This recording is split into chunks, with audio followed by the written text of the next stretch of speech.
Well, Captain Pike's Enterprise, I guess, performed well. It was something of a diplomatic mission for this planet that has some archaeological interests. So Roger Corby and his girlfriend Christine are going to take a look at this, and they had to pull strings, and the planet is not sure about the Federation, but they're going to allow this expedition or whatnot.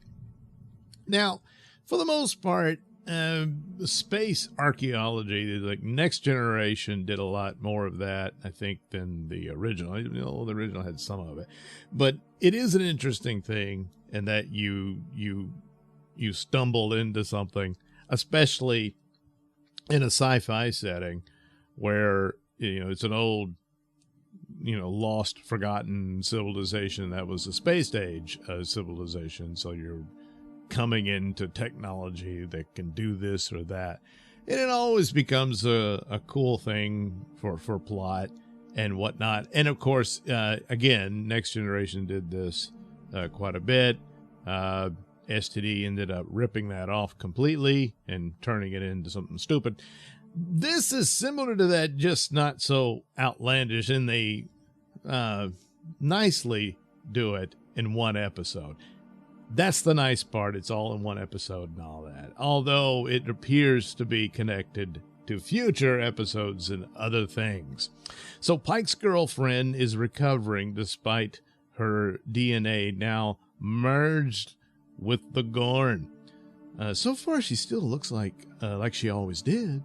But how long will that last? And then we get a scene where that has taken effect as it comes into conflict with this storyline. So the episode seemingly centers on this new character who was the replacement for Christine when she left to go be with Roger. At least she didn't know she was going to be his girlfriend, but we did. Anyway, well, now she's back, and this guy's just, all nerdy and stuff, and looks up to Dr. Mbenga, and so he's kind of taking him under his wing, and he finally gets an away mission. He goes on this, and, there's this artifact, and there's not much to it, but they interact with it, and suddenly, it's alien technology, and it reveals this whole construction in the mountain range that they didn't see, and, oh, wow, look at this.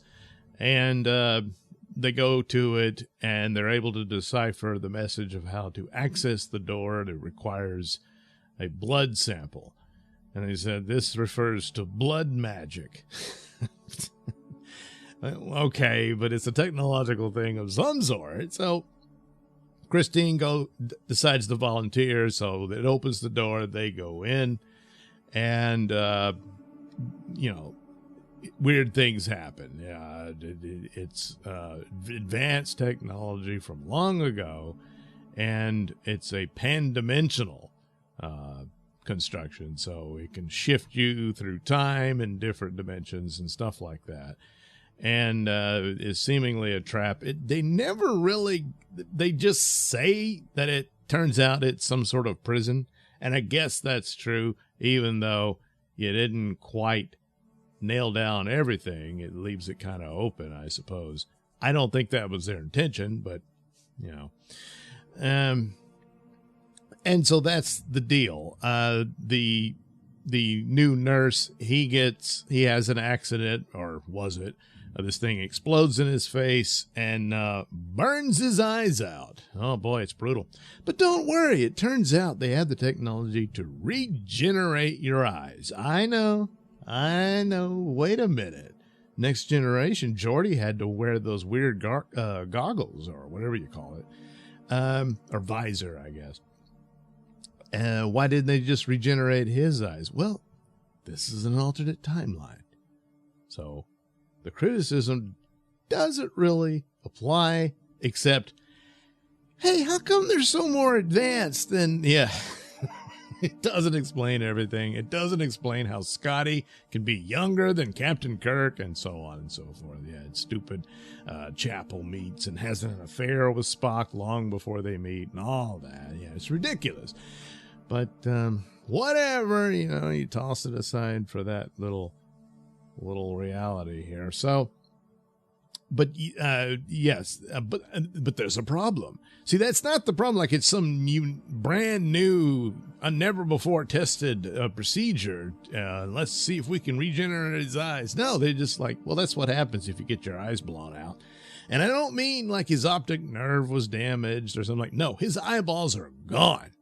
They just exploded. So the doctor said, "Hey, don't worry, I'll grow you a new pair." But it doesn't work. Something is interfering, because when this thing exploded in his face, some evil intelligence was within that thing, and now it's essentially possessed him. So, they're skirting, between magic and stuff like it's demonic possession or whatnot. But you can go back to original Star Trek, where they did that Ryjack episode where Jack the Ripper, turns out, was an entity that possessed people for centuries and made it all the way to the Enterprise and that sort of thing. I'm wondering if they'll later suggest, if any of them are aware of that episode, that they'll connect it to whatever this ancient prison was. So anyway, the away team gets trapped in there, and they get split up, even though they're still in the same room. So the whole place shifts, and it's, it's like going into other dimensions and whatnot and all this stuff. But they're split up across time within the same room. So eventually they realize, oh, we're still in the same room. We just are at different points in time from one another, and that sort of thing. Uhura's boyfriend, who's the brother of, Torres. Sure. And, he wants to be a filmmaker in the 23rd century. So he's doing a documentary. So his drone is capturing everything, and they're able to see, somehow it's, I guess, still out of time and is able to see them all. It doesn't really make a whole lot of sense as to how, but that's how they figure out where they are. And then there's a puzzle, they solve it, and ta-da, they're back together.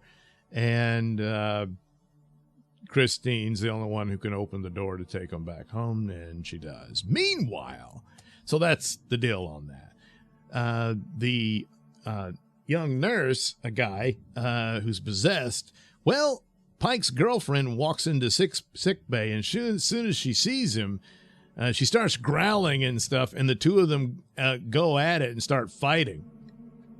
And so what the hell, eventually, what's-his-face is stopped, and someone had to shoot him with a phaser before he killed somebody. And Binga's all, like, sad because, he felt responsible for him. Oh, gee, that's tough. Meanwhile, what's the deal with Pike's girlfriend? Well, the Gorn part of her is taking over, but why did the Gorn part want to attack this guy? What did the Gorn see? So, seems that the Gorn knows something about whatever this ancient civilization was about, and this particular entity that only she could see and hear, or see rather, was connected to them from the past, some, enemy of theirs. And so, well, to be determined later, as she, I suppose, morphs into a lizard lady, And then Pike's going to be like, well, I guess we're breaking up. Yeah. We know he's going to retire to Telos, and live in the fantasy world because he ends up in that chair. But since this is an alternate timeline, I said they're missing the point here of him to have a revelation he's seeing the future of the real Pike, not him. And he's like, holy crap, sky's the limit, But yeah, his girlfriend's going to turn into a lizard. And it's tough. Yeah, but, well, these things happen. So, for the most part of the episodes this season, it's all right, I guess. This wasn't very good. And of course, I'm wondering, some of the concepts I've seen before, and other science fiction. So I'm not entirely certain which one they're stealing from this time around. But as for the rest of it, it's, the CW soap opera stuff. And so now Christine is like very happy that Lon and Spock are dating now. Yeah. But Lon says, oh no, we're just friends with benefits. So I guess that's the deal. Sure. Anywho, there you go.